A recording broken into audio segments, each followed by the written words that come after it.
Buenas noches. Bien, vamos a dar inicio a esta noche de conferencias. Tenemos dos charlas. La primera está a cargo del profesor Tommaso Benicasa, es profesor de la Universidad del Bosque, licenciado en Matemáticas cum laude en el 2006, es PhD en Matemáticas Aplicadas del 2010 de la Universidad de Bolonia, Italia.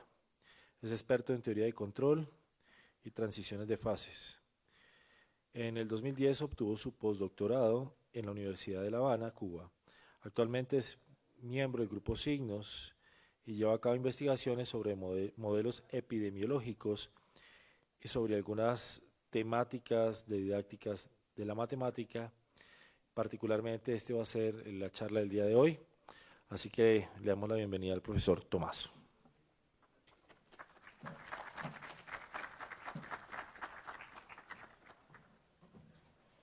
Bueno, buenas noches. Entonces, hoy voy a hablar de una experiencia que hicimos en el colegio donde trabajo, que es el Colegio Leonardo da Vinci, sobre el aprendizaje y la enseñanza de la probabilidad.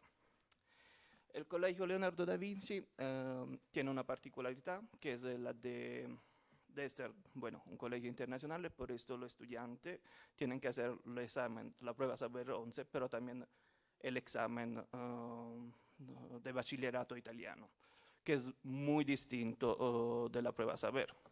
¿Qué pasa? Que cuando llegan en octavo, los estudiantes pueden escoger la énfasis del bachillerato. Quiere decir, pueden escoger un énfasis de lengua, de arte o de ciencia. En los cursos que tienen por énfasis arte o lengua, la hora de matemática y de ciencia son mucho menos que en los otros colegios de Colombia. Esto hace que los estudiantes tienen que trabajar mucho más en la casa para lograr buenos resultados. Decimos que hasta ahora nunca tuvimos problemas porque los resultados siempre fueron óptimos.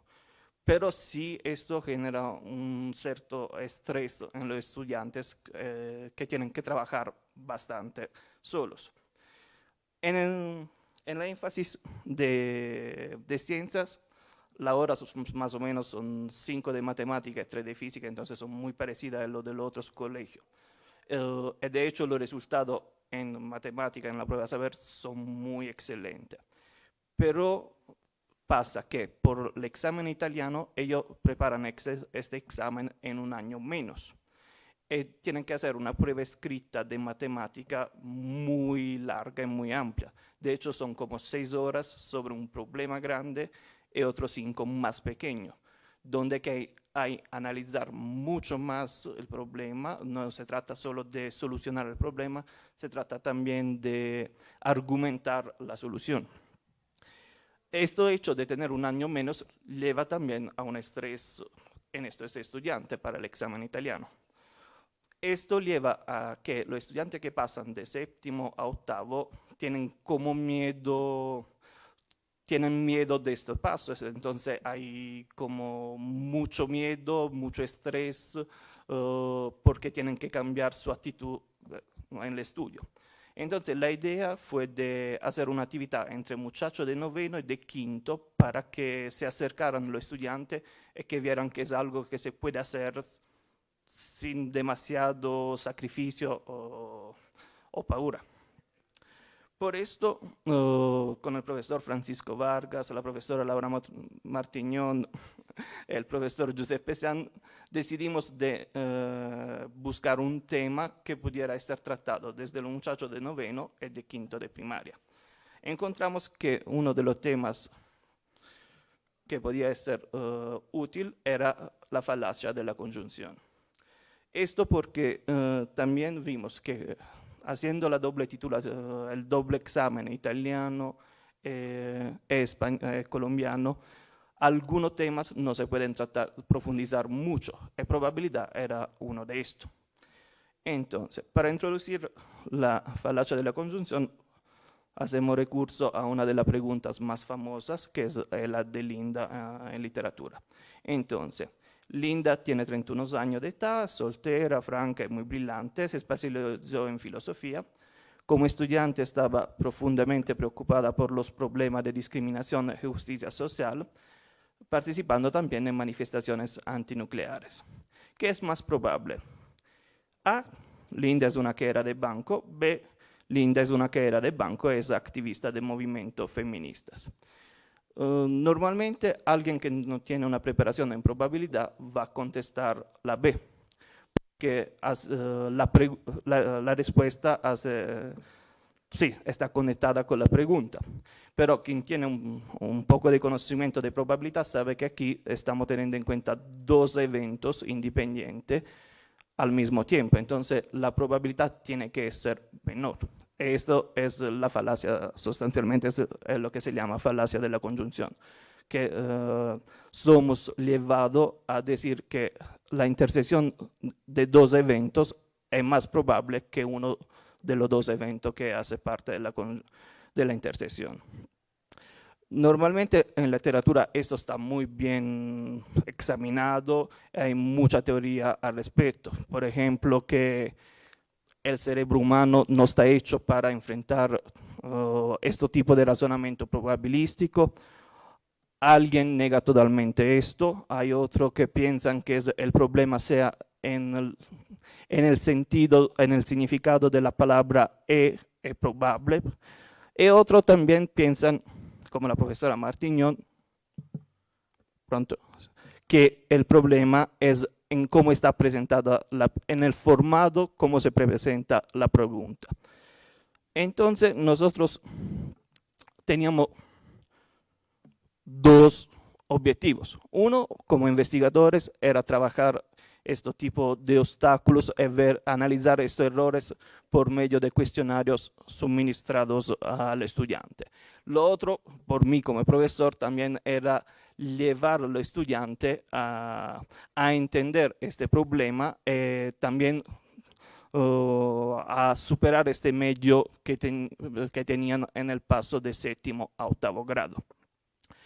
Entonces la idea fue de trabajar con estudiantes de noveno y de quinto. Los estudiantes de noveno hicieron un pretexto, no tenían conocimiento de probabilidad al principio, entonces hicieron un pretexto para introducir esta problemática.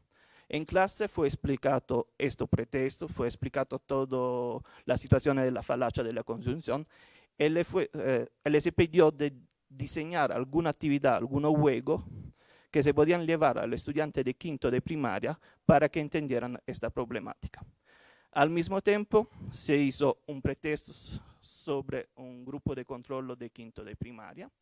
Después se hizo la intervención sobre todo los estudiantes de quinto de primaria, porque como eran niños no se podían dejar de lado a algunos grupos, mientras los otros sí iban a jugar. Y se hizo un post-test en los estudiantes de quinto.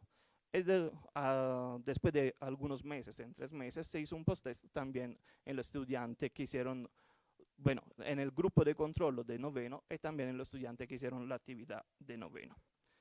Entonces, el pretexto para el estudiante de noveno, que eran, bueno, 48 estudiantes, dos cursos eran de la énfasis de lengua y otro de la énfasis de ciencia. Eran estudiantes entre 15 y 16 años. Y se hicieron 4 preguntas. Una era la de Linda, clásica, así como está formulada. Las otras 3 estaban más conectadas con el teorema de Bayes, que después vamos a introducir. Hicimos esta pregunta más para introducir en los estudiantes las frecuencias naturales, esta forma de pensar que es un poco alternativa respecto a la clásica probabilística. Para toda la respuesta encontramos que los resultados eran muy tradicionales, en el sentido, los errores, las respuestas llevaban a errores que ya se conocen bien en literatura.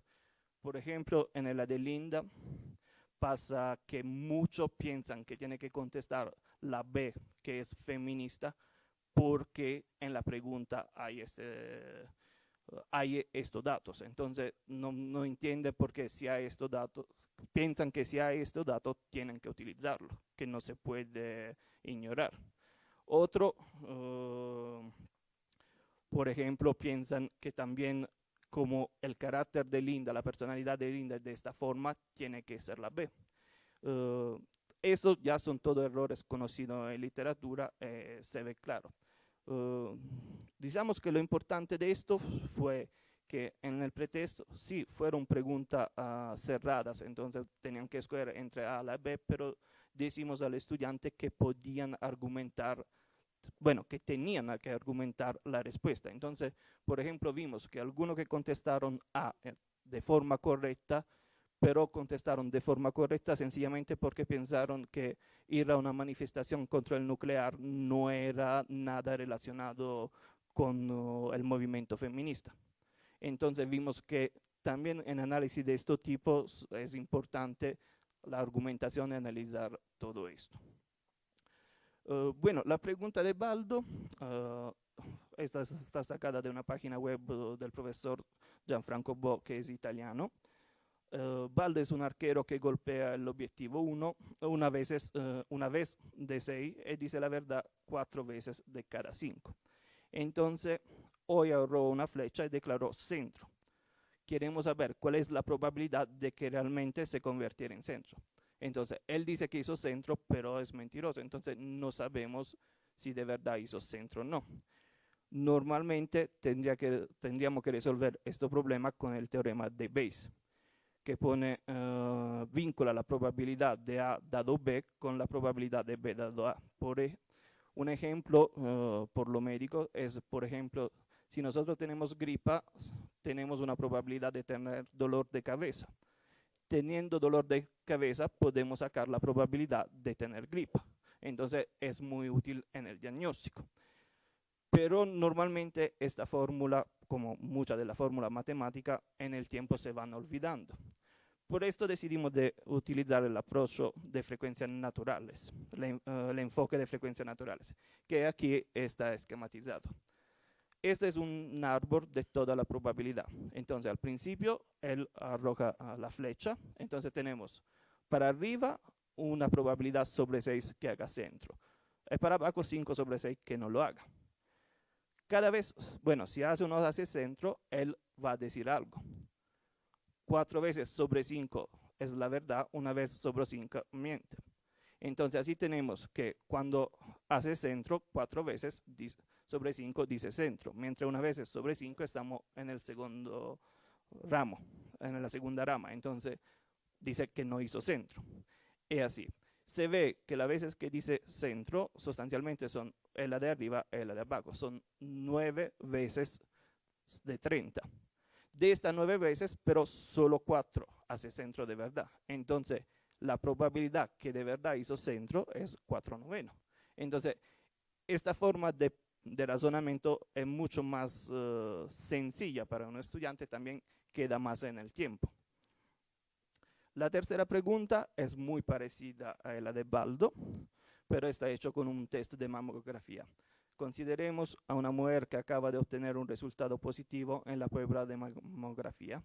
Al conocer el resultado de la prueba, le pregunta al médico, ¿estoy de verdad enferma? El médico responde proporcionando los siguientes datos sobre la propagación de la enfermedad y la confiabilidad de la prueba. La probabilidad de que una mujer tenga la enfermedad es 1%. Si una mujer está enferma, la probabilidad de que la prueba sea positiva es 90%. Si una mujer no está enferma, la probabilidad de que la prueba sea positiva es 9%. Estas 3 informaciones son las que se llaman frecuencia de la enfermedad, sensibilidad del test, es especificidad. La tercera no es otra cosa que los falsos positivos. Entonces, una persona que está sana pero resulta enferma en el test. Aquí hicimos, mitad del grupo tuvo la pregunta así de esta forma. Otra mitad del grupo no tuvo la tercera información, entonces la especificidad. Desde la respuesta hemos visto que sustancialmente no cambió nada entre los dos grupos. Entonces podemos concluir que la especificidad está transcurada, ignorada de los estudiantes. Mientras entre las primeras 2 informaciones la que más impacta en los estudiantes es la segunda, la sensibilidad al test. Entonces van ignorando la frecuencia. Entonces creen que de verdad están enfermos también con una enfermedad así poco frecuente, así poco probable. La cuarta pregunta, que también es parecida, Giovanni y Marco reciben 2 cajas, cada una conteniendo 2 bolas blancas y 2 bolas negras. Giovanni extrae una pelota de su caja y descubre que es blanca. Sin volver a ponerla en la caja, extrae una segunda bola. La probabilidad de que esta segunda bola también sea blanca es menor, igual o mayor que la probabilidad de que sea negra. Marco extrae una pelota de su caja y la deja de lado sin mirarla. Luego extrae una segunda bola y ve que es blanca. La probabilidad de que la primera bola extraída sea blanca es menor, igual o mayor que la probabilidad de que sea negra. Sustancialmente son 2 situaciones distintas. En la primera tengo algo que afecta, afecta el evento después. Esto es fácil de entender para el estudiante. Entonces, si yo ya saqué una bola blanca, tengo menos bola blanca. Es lo que no entienden en esta pregunta, la segunda parte, que un evento hecho después pueda influir sobre un evento anterior. Entonces, que piensan que como al principio saqué las 4 bolas que estaban, la probabilidad tiene que quedar igual y no cambia en el tiempo, mientras así no es con el teorema de Bayes. Entonces, pasamos a discutir este texto en clase y pedimos al estudiante de diseñar actividades para llevarla a quinto de primaria. Esto llevó más o menos como 4 horas de trabajo en clase, mientras todo lo demás fue hecho para el estudiante solos en la casa, que estaban divididos en grupos. El pretexto en quinto de primaria fue parecido. Aquí tuvimos 84 estudiantes entre 10 y 12 años. Hicimos una pregunta muy parecida a la de Linda, pero más contextualizada para estudiantes de quinto de primaria, que es: Marco vive en Bogotá, es un estudiante de 7º grado, le gusta resolver sudokus y jugar ajedrez en los campeonatos de su ciudad.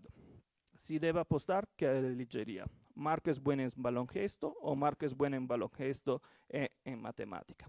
Entonces, aquí es la misma situación de la de Linda sin algún cambio.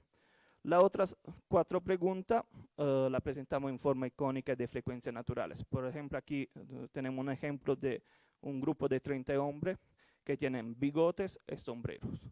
Bueno, algunos tienen bigote, algunos tienen sombrero y algunos tienen bigote y sombrero. E hicimos preguntas que llevaran los estudiantes de quinto a contar cada caso, a calcularlo, de forma que, por ejemplo, hay más hombres con bigote usando el sombrero, hay más hombres con un bigote que no usan el sombrero. ¿Cuántos hombres usan un sombrero? En la respuesta pusimos cuántos para que de verdad fueran contando y se dieran cuenta mientras contaban de lo que estaban diciendo, para al final hacer una pregunta sobre la conjunción. Entonces, es más probable que traiga un sombrero o que tenga un bigote y traiga el sombrero. Aquí entonces estamos preguntando, ¿es más probable que tenga una sola de las 2 condiciones o las 2? Entonces, lo que se esperaba es que contando fueran a elegir la correcta. Entonces, toda la actividad que dibujaron los estudiantes de noveno, hicieron de juego, eran más o menos relacionados a esta forma de razonamiento. Entonces, eran juegos que tenían que llevar los muchachos o los estudiantes de quinto a contar, a hacer esta transposición hasta la falacia hasta la conjunción, que era menos probable cuando iba a pedir 2 condiciones. Entonces, bueno, aquí voy a elencar algunos de los juegos que hicimos. Bueno, todo esto fueron creaciones de los estudiantes. Entonces, fue un juego con ficha Lego de 4 colores: azul, rosado, negro y amarillo.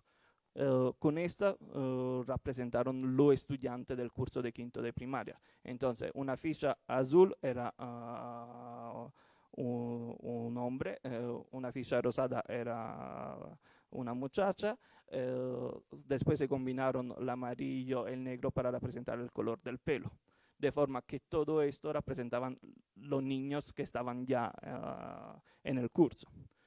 Y después aquí lo que hicieron fue como profesores preguntarle cuánta ficha azul hay, cuánta ficha azul con amarillo hay, y así para llevarlo a hacerle una pregunta que no fuera de entrenamiento para para la falacia de la conjunción, pero que llevara sí, a entender este fenómeno. También hicieron un juego con camisetas de clubes de fútbol, que fueron Real Madrid y Barça. También aquí dieron a cada estudiante una camiseta dependiendo del equipo que querían. Y también aquí se hizo la conjunción entre el equipo de fútbol y si era varón o hembra. Otra actividad fue esta del dado que tengo aquí. Aquí tenemos un dado de 20 caras con algunas caras azules y naranja. Por supuesto tenemos 10 números par, 10 impar, pero no tienen el mismo color. Entonces se llevaron, por ejemplo, aquí tenemos una foto. Se llevaron los muchachos a jugar con el dado, a contar cuánta cara azul tenían, cuánto cara naranja tenían, cuánto número par había sobre la cara azul, sobre la cara naranja. Así de llevarlo a la pregunta, por ejemplo, a contestar a la pregunta de forma, es más probable que salga un número azul o un número azul par, por ejemplo. Otra actividad fueron un estadio de fútbol, que aquí está hecho con icopor. Había chinches azul y rojo, los muchachos podían ponerlo en cualquier lado del estadio, que estaba dividido en sectores. Entonces, allá la conjunción se tuvo entre el color de los chinches y el sector donde estaban en el estadio. Hubo también juego con cartas, aquí por ejemplo con Pokémon, dividiendo los Pokémon de fuego, de tierra, y también cuánta energía tenían cada carta. Otro juego fue hecho con dibujos de los personajes de Simpson. Aquí la conjunción fue hecha entre el color del pelo de los personajes y también si eran hembra o varón. Bueno, los últimos juegos que hicieron fue con dulces, entonces si los dulces eran a la vanilla o al sabor de chocolate, así. Toda esta actividad fueron desarrollada 15 minutos por actividad, dividiendo los estudiantes de quinto y los estudiantes de noveno en grupo. Entonces, cada estudiante de noveno tenía una actividad, lo hacía por 15 minutos con un grupo y después pasaba al otro grupo. Y aquí ahora tenemos los resultados. Aquí están comparados los resultados del pretest, que son en azul, con el hecho con el post-test. Entonces, este fue el mismo test, hecho sobre mitad de los estudiantes antes de la actividad, la otra mitad después de la actividad. Y aquí podemos ver que hay un incremento significativo en la respuesta exacta. De hecho, si vamos sumando toda la actividad, aquí vemos que de verdad la actividad fue significativa y llevó al estudiante de quinto a entender este fenómeno de probabilidad. También hicimos el post-test después de algunos meses sobre los grupos de noveno y vimos que el grupo de noveno que había hecho el pretest, entonces le fue explicado de forma tradicional este fenómeno, tuvo una mejoría. Pero mucho más significativa fue la mejoría en el grupo de noveno que hizo la actividad con los muchachos. Después de este post-test hicimos también una encuesta para los muchachos de noveno. Aquí está, se ve que fue una encuesta, fue una actividad positiva también para ellos. El promedio, bueno, tenían que poner una nota sobre 5 a estas 4 preguntas. El haber realizado un test inicial me ayudó a comprender la dificultad inherentes a las nociones de probabilidad. Contestaron con un promedio de 4.4. Sentí que este modo de afrontar los temas reforzó mi curiosidad y motivación 4. Considero que este modo de afrontar los temas reforzó la curiosidad y motivación de los alumnos de grado quinto 4.1. El hecho de tener que presentar y enseñar estos temas me ayudó a reflexionar sobre la dificultad de enseñar y las dificultades de aprender 4.5. Entonces se ve que también para el estudiante fue algo significativo esta actividad. Bueno, esto más o menos son los datos estadísticos. Yo quería añadir que como profesor de verdad vi una motivación mucho mayor en los estudiantes en esta actividad que haciendo clase normal. También vi que algunos estudiantes que nunca habían tenido interés en la materia se comprometieron mucho desarrollando estos juegos y a los 3 meses ya habían entendido este modo de razonar que es lo de las frecuencias naturales. Vi estudiantes que tenían un promedio muy bajo de matemática, a los 3 meses hacer inmediatamente el árbol sin pensarlo 2 veces, mientras en otros temas con fórmulas se quedaban allá pensando no sé qué hacer sí, sin tener idea de qué hacer. Mientras esto le quedó mucho más interiorizado. Bueno, esto más o menos era lo que le quería contar hoy. Si hay alguna pregunta, gracias.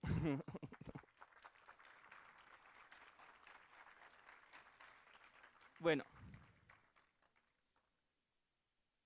si no hay preguntas,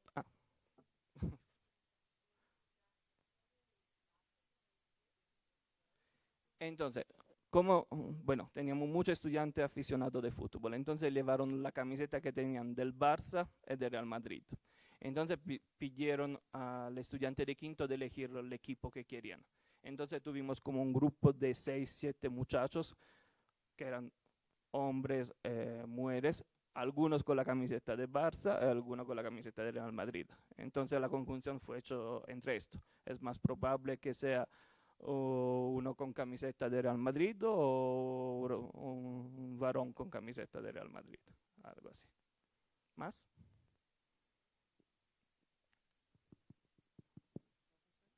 Bueno, sí. Quería preguntar esto. Cuando estos niños, estos muchachos de noveno hicieron el pretest, no entendí si les fue bien o mal en el pretest a los de noveno.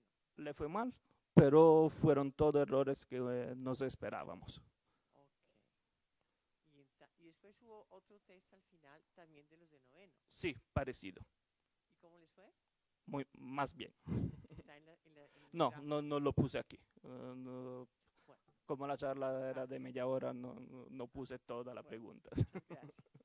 ¿No les fue bien? Sí, sí, pero sí, aquí tenemos la diapositiva, estos son resultados. El 75% contestó bien.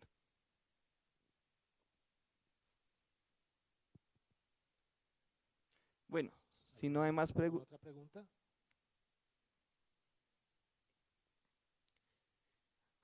Bueno, ahora va a seguir el profesor Martín Humberto Tello, que es licenciado en Matemática y Física, es especialista en Ciencia Física, también es magíster en Matemática Aplicada y por supuesto es profesor aquí de la universidad. Gracias.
Buenas noches.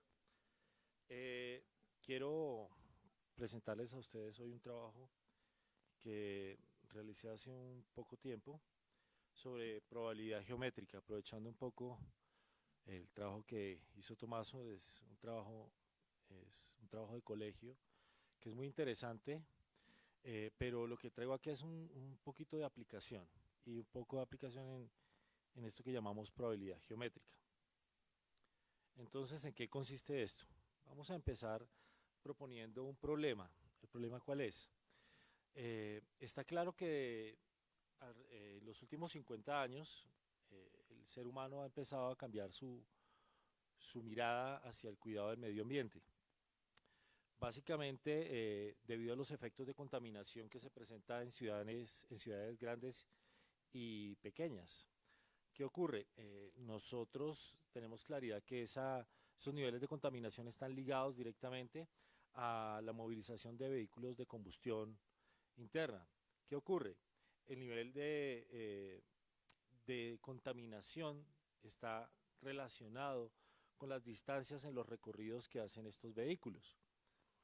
Lo que queremos acá es utilizar un poco un trabajo que se hizo en el 99 por el profesor Mathai en Quebec, donde hizo una aproximación a unos modelos de distribución uniforme en ciudades circulares teórica, y se busca llevar esto como aterrizarlo un poco y mirar hasta dónde este modelo es pertinente.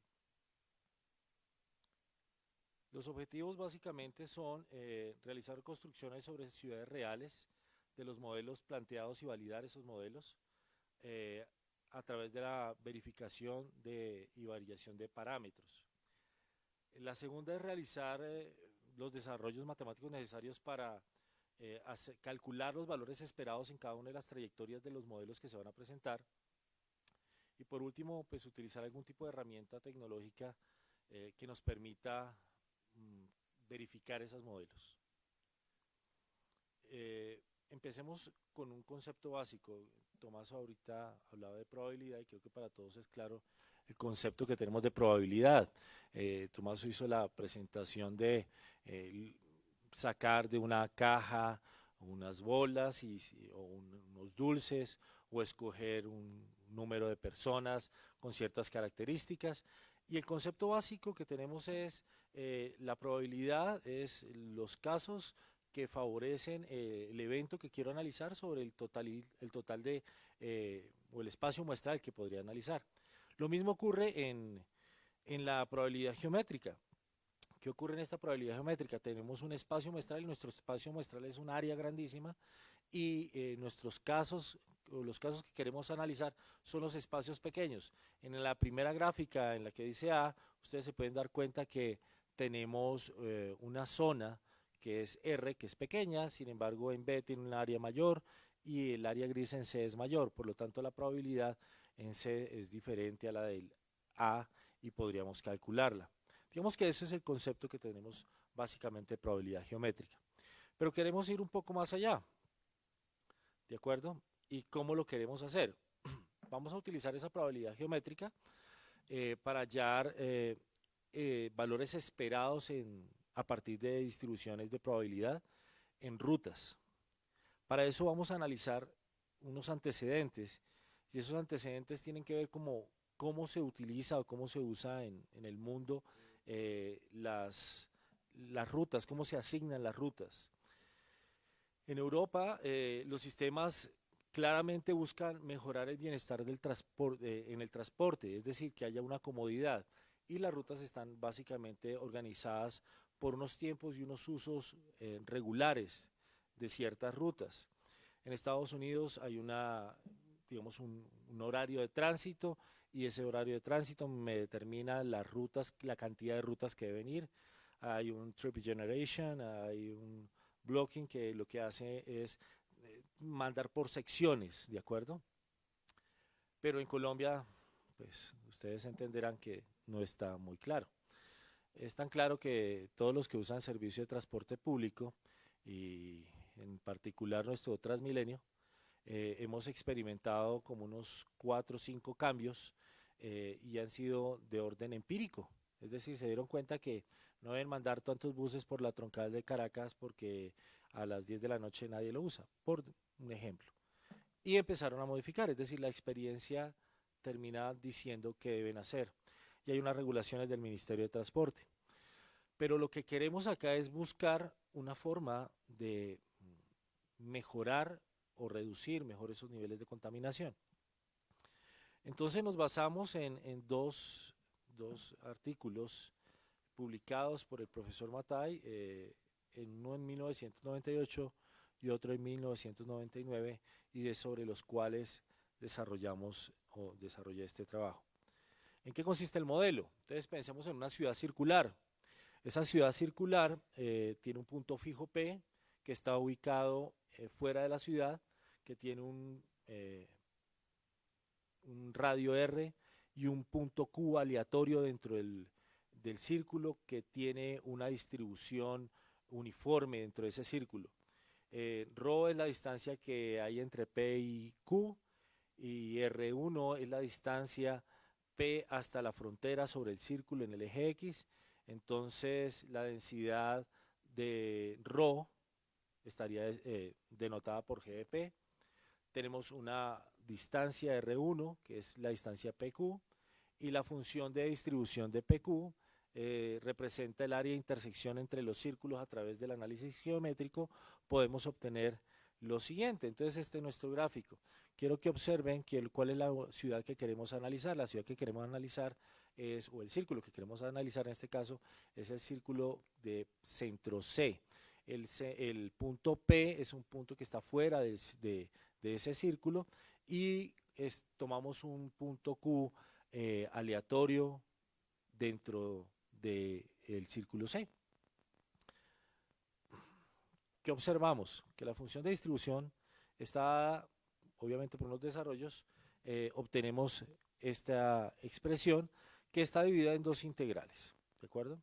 Quiero que se ubiquen ustedes, un poquitico me devuelvo a la gráfica. En la gráfica hay una zona que es la distancia que habría del centro, perdóname,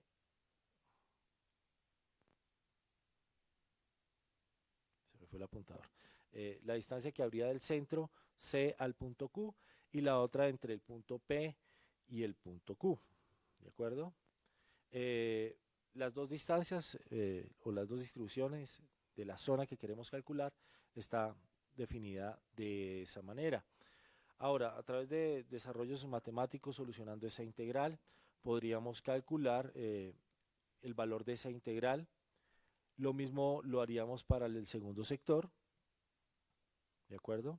Y obtendríamos la solución de esas integrales, determinando así una función de probabilidad para esa distancia ρ que hay entre el punto P y el punto Q dentro de la circunferencia que tiene densidad uniforme.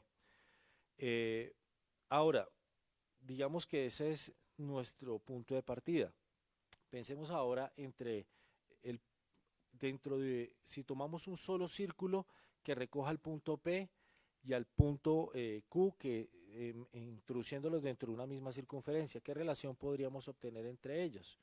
Pues utilizando algo simple como el teorema de coseno, podríamos encontrar la relación de ρ y a través de ella encontrar el valor esperado para esa función.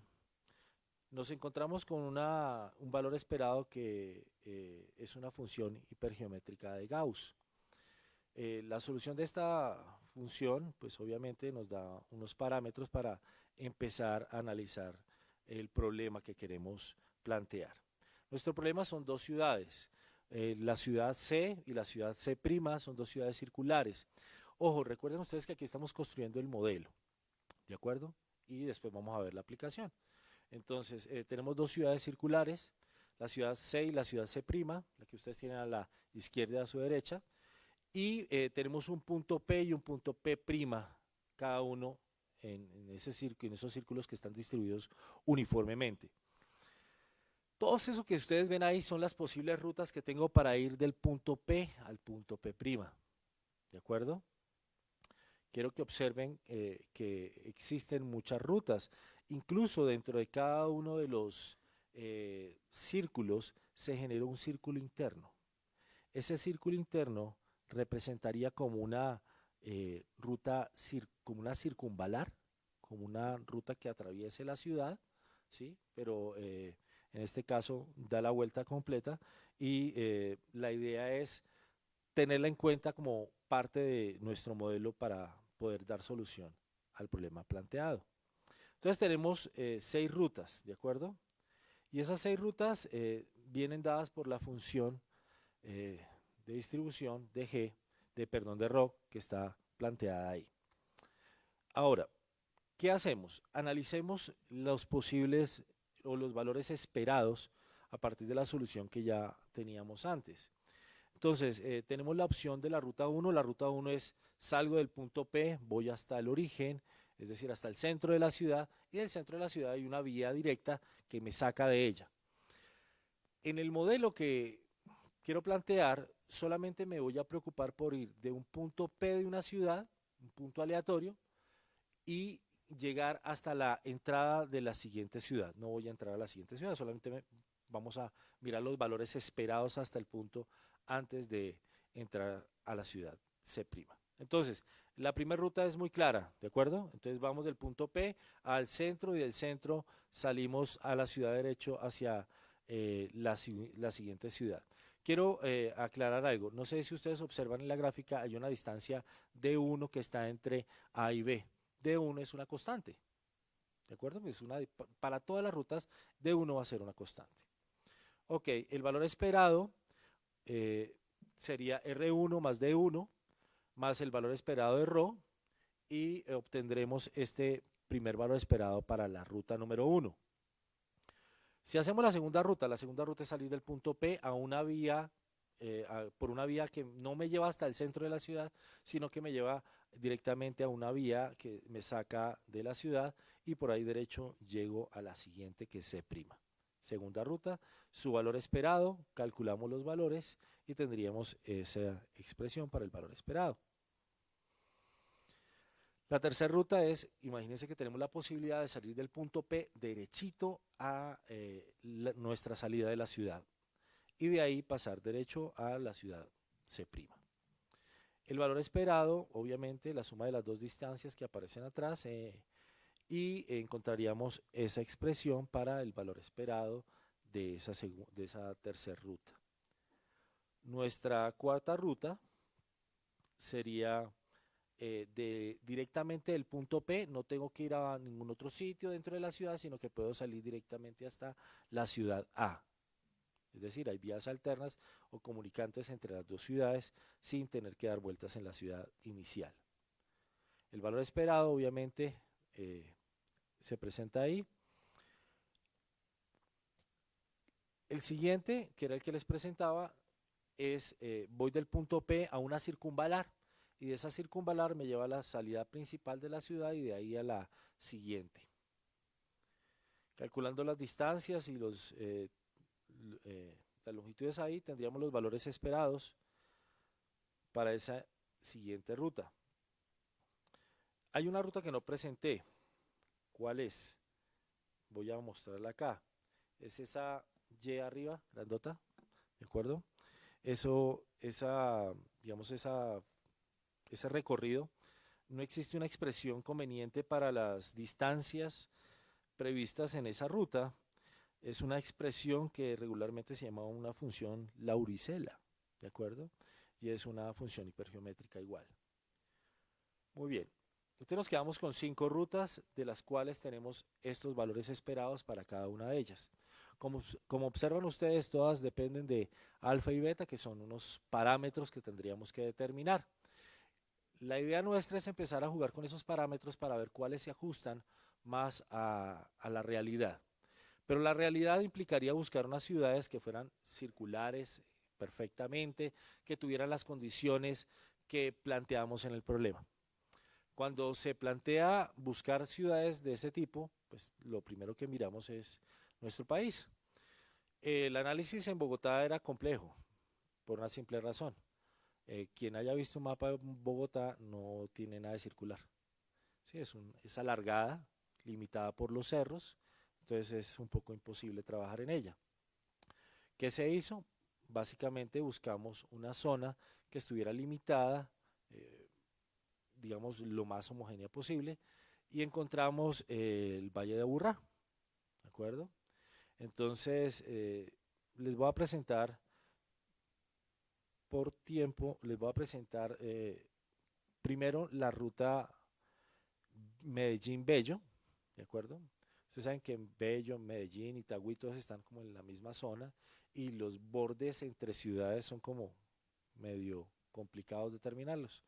Sin embargo, nos dimos a la tarea, y digo nos dimos porque este fue un trabajo que hice con un profesor de la Uniminuto de Medellín, y nos dimos a la tarea de pues, encontrar esas distancias y mirar hasta dónde podrían validarse los modelos que se tenían.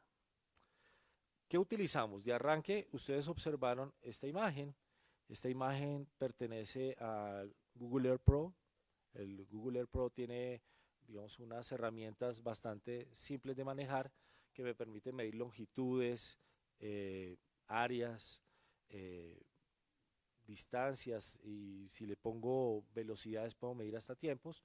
Pero para nuestro caso particular, lo que hicimos fue pues delimitar nuestra ciudad de Medellín, considerarla como un círculo distribuido uniformemente, todos los puntos.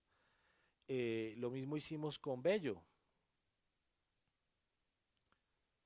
Cada uno de ellos tiene un radio, pero recuerden ustedes que en el modelo que queremos mostrar solamente nos interesa medir distancias o los valores esperados entre un punto aleatorio de la circunferencia o de la ciudad circular inicial hasta la entrada de la siguiente ciudad.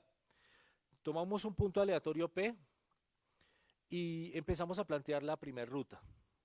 Quiero que observen muy bien que cada ruta tiene unas distancias, esas distancias nos las da Google Earth, ¿de acuerdo? Entonces, del punto P al punto C, es decir, vamos al centro de la ciudad, es 4,02 kilómetros. Quienes conozcan Medellín saben que hay un sitio que se llama Punto Cero, ¿sí? Punto Cero es un sitio donde hay un péndulo grandísimo colgado y determina la mitad de la ciudad, que es donde se ubica el punto C. Muy bien, de ahí hacia la salida por la regional son 6,08 kilómetros. Asumimos un rango de 3,03 kilómetros hasta lo que se considera Bello, que tiene un radio de 2,6 kilómetros, que para este caso no nos interesa. ¿Qué hicimos? Empezamos a jugar un poco con esos parámetros y encontramos estos valores para parámetros de alfa y beta variando desde 0,5 hasta 2,5. Una pregunta puede ser, y bueno, ¿por qué no tomaron otros valores? Digamos que miramos los que más se ajustaron a los valores reales, que no se alejaran de los valores que tenemos acá. Si ustedes observan y hacen la suma, ¿cuánto les daría más o menos? Hagan la suma si alcanzan a mirar ahí las distancias, por favor, para después la comparemos con la tabla. Tendríamos 4,2 más 6,08 más 3,03, nos daría 10, 13, 13 creo que es, más o menos, ¿de acuerdo? ¿Sí estoy bien? ¿Sí estoy bien? 6, 10, 13, 13 más o menos. Ok, y tenemos la tabla de valores esperados. Si ustedes observan, los valores se ajustan para diferentes parámetros, pero hay unos parámetros particulares de alfa y beta que dan cuenta de esa distancia. Recuerden que el punto P es un punto que tomamos aleatorio y que estos valores fueron medidos tomando ese punto aleatorio y comparamos el modelo que construimos con lo que estamos encontrando en la exposición de un punto o la escogencia de un punto P al azar. Lo mismo hicimos para la ruta 2, que es salir del punto P a la vía principal y de ahí ya es la siguiente ciudad, y los valores esperados.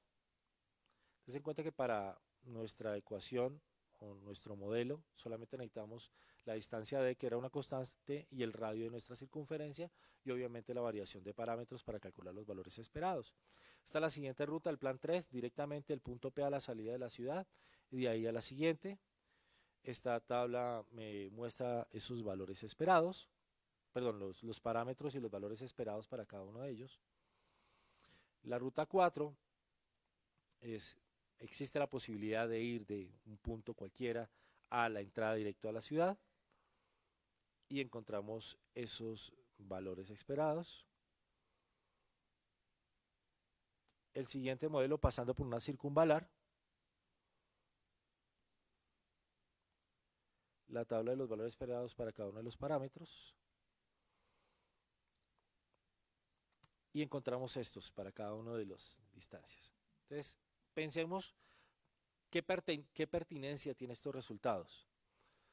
Si como empresa de transporte usted desea que sus vehículos consuman menos y usted sabe que siempre tiene que hacer un cierto recorrido, pues uno lo que hace es optimizar esas distancias. Y si contamino menos, pues favorezco más al medio ambiente, ¿de acuerdo? Y aquí lo que encontramos son para cada uno de los planes el valor esperado y la desviación estándar de cada uno de esos valores. De igual manera, se hizo para el viaje entre Medellín y Río Negro. Recuerden que Río Negro es la ciudad donde se encuentra el aeropuerto José María Córdoba, ¿sí? Y para llegar allá hay dos formas. Para llegar a Río Negro es por la avenida Las Palmas o por la salida de la autopista hacia Bogotá, ¿de acuerdo? Aquí asumimos la distancia, esa distancia de como la vía de Las Palmas, que es como más derecha. Se hizo el mismo modelo entre las dos ciudades, un poco más alejadas, y se calcularon las mismas rutas, con los mismos parámetros que nos habían funcionado para verificar la pertinencia y la fiabilidad de esos parámetros. Para la ruta número 2 y sus valores esperados, la ruta número 3,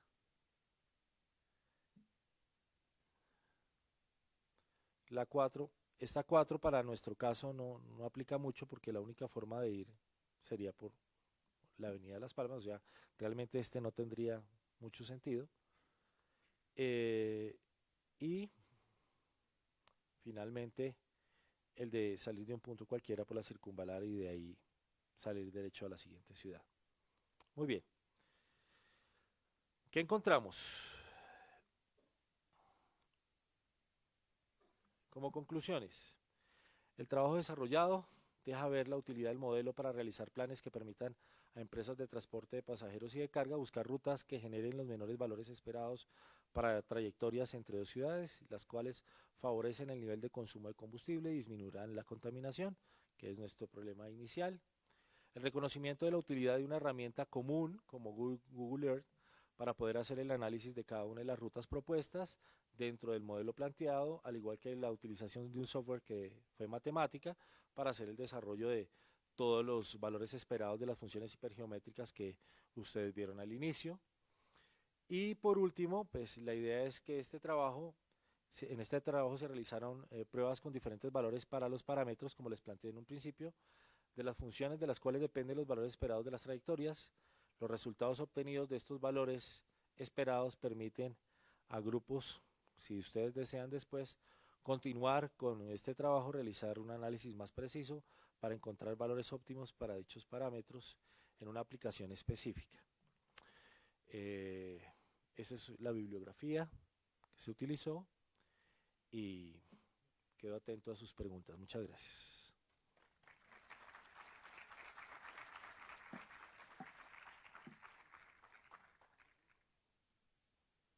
¿Preguntas?